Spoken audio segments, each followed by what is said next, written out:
Now, rolling blackouts are back with a vengeance. Stage 2 will continue until Monday morning at 5 a.m. Some businesses say the ongoing power cuts are hurting them. Now, for more on this, we're joined by Bonang Mohale, President of Business Unity South Africa. A very good evening to you, Mr. Mohale, and thank you so much for joining us. So we're having to, as a country, deal with COVID-19. We've had to deal with a number of lockdowns. You've had different industries suffering because of the lockdowns. And now we're getting different stages of load shedding. In fact, we went from being promised that we're not going to get load shedding for a while to going from stage 2, then to stage 4 in a matter of hours on Friday. I mean, businesses cannot be surviving this.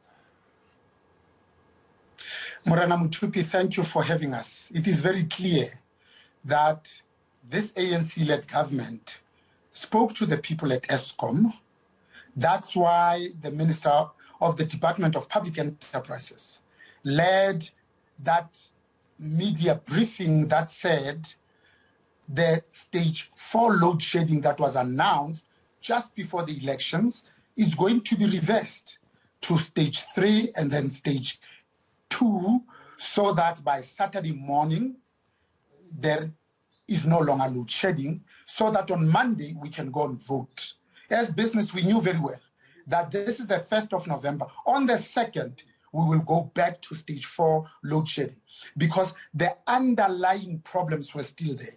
The fundamentals are still not in place. In fact, as business, we are like the rest of South Africa that says, how can we inspire confidence as a government when the first rolling blackouts were in January of 2008? 13 years later, we have been unable to fix this.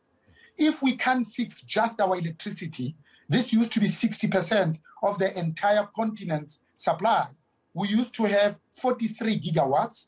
We have built 3 more power stations, Mothupi, Kusile, and Ingula. The cost has doubled. The time has increased.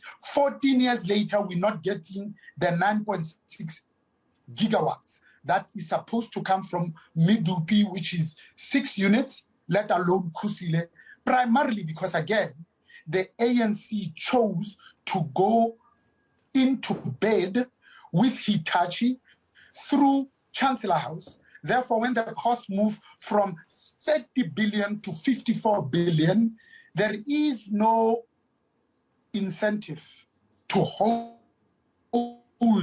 Eskom finally accountable, because 20-25% of 30 is less than 20-25% of 54. That's why they let it go. So I think, Morena Mothupi, of business, we now lose on average 3 billion a day every day. We wipe off an entire percentage point from the GDP. We have been talking about reducing the oligopoly that Eskom is and break it into 3. 2 years later, we're still talking about it, not executing on it. And as I end, Morenaka, what really hurts is that pre-COVID, we had probably 36,000 small and medium enterprises. Now we have 12,000 small and medium enterprises that are absolutely struggling. At the time that we are actually breaking world records for all the wrong reasons. We now are the most unequal society in the world, the most highest unemployment in the world, the highest SME failure rate. We have the 2nd suicide rate in the world after Russia. And now we continue to not think about the education, the studying of our own children, to say they need to prepare for the exams, but we're more worried about the elections. It was our grandfather of democracy who reminds us that a politician thinks about the next election, the next 5 years. A statesman thinks about the next generation. Here we don't have people that are thinking about the next generation. This local government elections were for the ANC to lose. This is the party that was given 2/3 majority. Thabo Mbeki gave them 72%.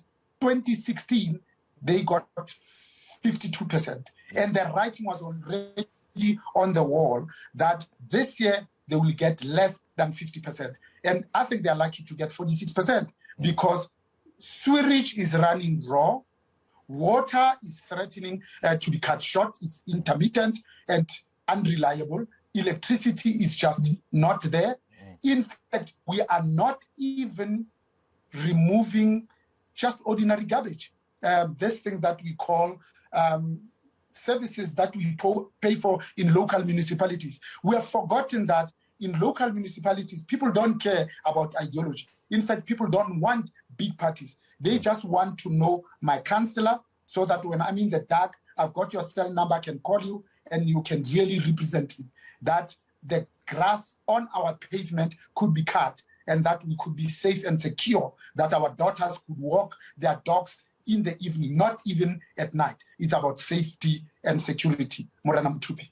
Bonang Mohale, you've painted an incredibly grim picture, and I feel I would have come in there and interrupt you because obviously we work with time in broadcasting, but sometimes you need somebody who can just paint a picture, so gruesomely and so bare that South Africans get to understand exactly what it is we're dealing with. Yes, you could be throwing out statistics, and world records that we're breaking, and somebody out there, as you mentioned about someone in a local municipality who just wants to have access to their councillor, somebody who doesn't care for ideology and all of these things we're mentioning. But when you paint the picture very, simply and in layman's terms, it makes the realization quite stark. So the question then, because, as human beings in our innate nature, deep down somewhere, we are optimistic creatures, and somewhere we want to look for the light at the end of the tunnel.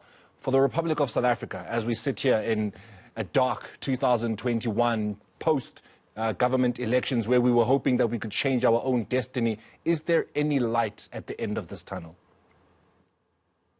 I think there's a lot of light at the end of this tunnel for a number of reasons. So we had 26 million people that are registered to vote. That's the same as the last local government elections. Even though more children were born, many young people got into the electorate. Already at 26 million, we're actually not only standing still, we're going backwards. Now we have less people who voted than those that decided to stay away. The message is clear, it's unequivocal. It says we are tired of an arrogant, self-serving, self-centered, egocentric, ANC-led government. It's very clear. You can't argue with that. But also, you see, we were warned by our colleagues from the rest of the continent to say, Africans, 1.3 billion of us, 55 countries, with probably more than 3,000 languages, continental GDP of $3.2 trillion are tired and have learned three things. Number one, that Uhuru presidents that stay in power for 40 years are not good for Africans. Number two, that even the good guys left on their own for far too long eventually become the bad guys. Lastly, we need a viable, vibrant opposition to keep the good guys in check. So because our leaders spent 27 years in Robben Island, we actually thought that they're incorrigible, therefore uncorruptible. Little did we know that these are the same people that would want to capture South African Airways. They were just short of giving us cadre deployment to drive a Boeing 747-800 with 358 passengers, 36 crew members to fly us from OR Tambo to London Heathrow to our surest death. But they've done it with all the more than 740 state-owned enterprises. Transnet posts a loss. AXA posts a loss for the first time in the history of our 27-year democracy.